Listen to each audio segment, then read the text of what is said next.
সর ভাই, এবার যে ইলেকশন খেলাবার চাইলেও তার খবর কি? বাদ দিলাম।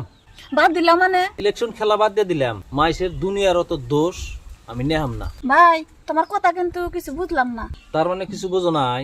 ওই যে ওই দিনকে যে কালাই খেতে আঁকছিলাম তোমরে, তুমি নিজে এসে ওই বোর্ডে বোধে যা হারে ফিল্ডে যা হারে ওটা দোষ ধরবো আমার, যে এই শহর ভাই আমার কালাই খেতে ওই দিন আঁকছিল, এই শালাক ভোট দিয়ে যাবো না।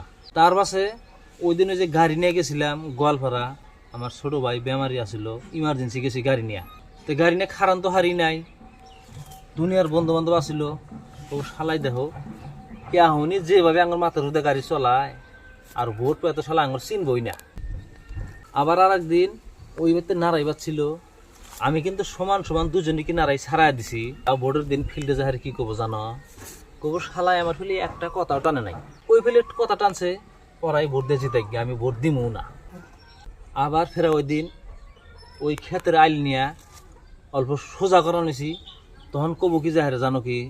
কবো শালাই মাটির আইল নিয়ে ঠেলাঠেলি করে, এই শালাক ভোট দেওয়া যাব, এই শালাক ভোট দিলে ওরা আসমান দিয়ে আটবো।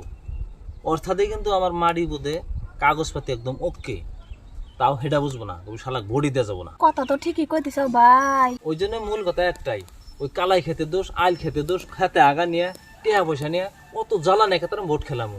আমার না টেনশনের থেকে মুক্তি থাকবো, বিন্দাস মতো চলবো, আর যারা মেম্বার হবো জিতবো একবার বিন্দাস মতো বস্তু বানিয়ে নিয়ে আসবো, শেষ ভেজাল।